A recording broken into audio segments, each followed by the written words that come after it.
In the next few minutes, you and I are going to take a journey, one that has the potential to quietly shift your reality once you understand and accurately apply it.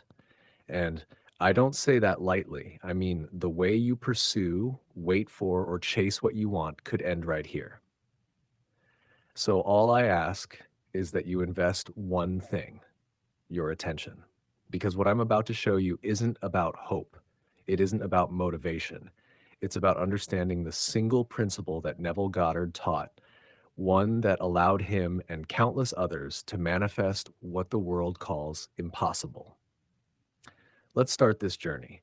According to the Bible, it took God 6 days to create the world, from the heavens to the earth to the oceans to every living thing you can see and even the ones you can't. And then on the seventh day, God rested.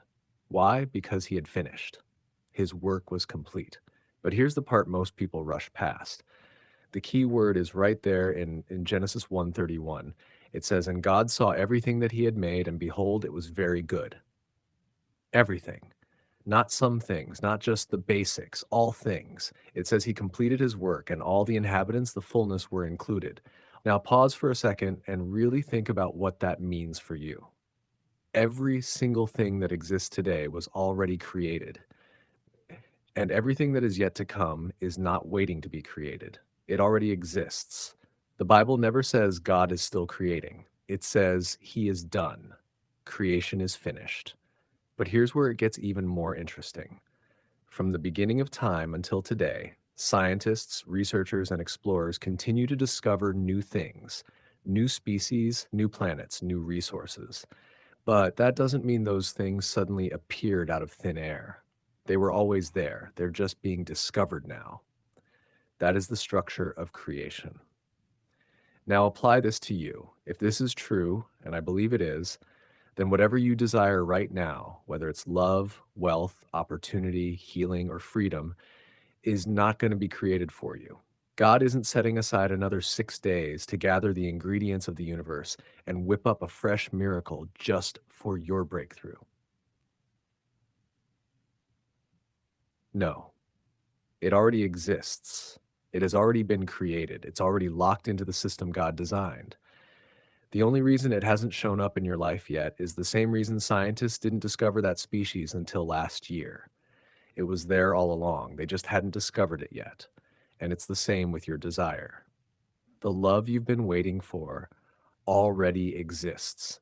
The financial breakthrough already exists. The opportunity, the healing, the version of you that feels free, whole, and fulfilled, it already exists. You just haven't discovered it yet, but it's there, finished, waiting. And this is exactly what Neville Goddard was pointing to when he said, creation is finished.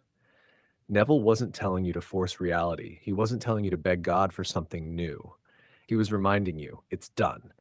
Everything exists right now in states, different states of consciousness, different versions of reality, all complete, all finished, all available. So if creation is finished, how do you use this principle to manifest your desires? There is a way. And for those ready to apply it with clarity and intention, let's begin. Number one, stop waiting. Start selecting. The first mistake most people make is this. They hear creation is finished, yet they continue living like they're waiting for something to happen, waiting for the money, waiting for the love, waiting for the opportunity, waiting for the healing. But if creation is finished, there's nothing left to wait for. It already exists, just in a different state. And your only job is to select that state. Neville said, "You are already that which you want to be, and your refusal to believe this is the only reason you do not see it." Let that sink in. You don't build your dream life. You don't force your desires into reality. You enter the state where your desire is already normal, already natural, already yours. So, how do you select the state? It begins in the simplest place, your inner conversations, your assumptions, the quiet story you tell yourself when no one is listening. And here's where it gets real. Every person has what I call an afterglow stronghold. That's the default emotional atmosphere you unconsciously return to over and over again. For most people, it's not positive. It's fear, lack, worthlessness. That's why you hesitate to start that business, not because the opportunity isn't there, but because you default back into fear. That's why you doubt someone could truly love you, not because you're unlovable, but because you return to a stronghold of worthlessness. It's not reality holding you back. It's the state you keep selecting without realizing it, but the moment you become aware of it, the moment you name it, the moment you refuse to collapse back into it, everything shifts. Number two, see yourself as having it and act like it.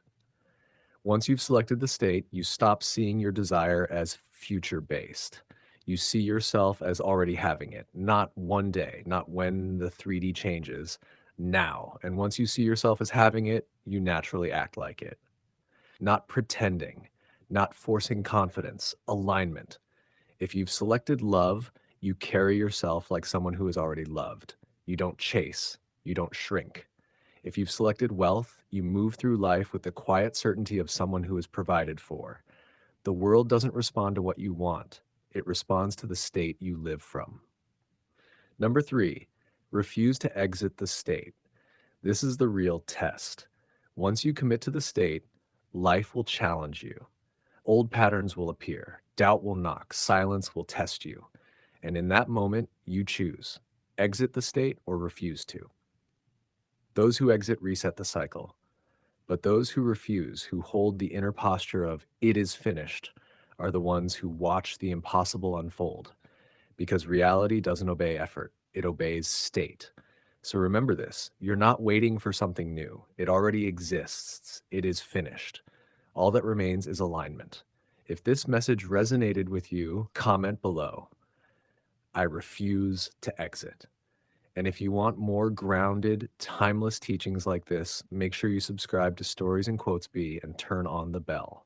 Because this channel isn't about hype, it's about truth remembered. And once you remember, your reality has no choice but to follow.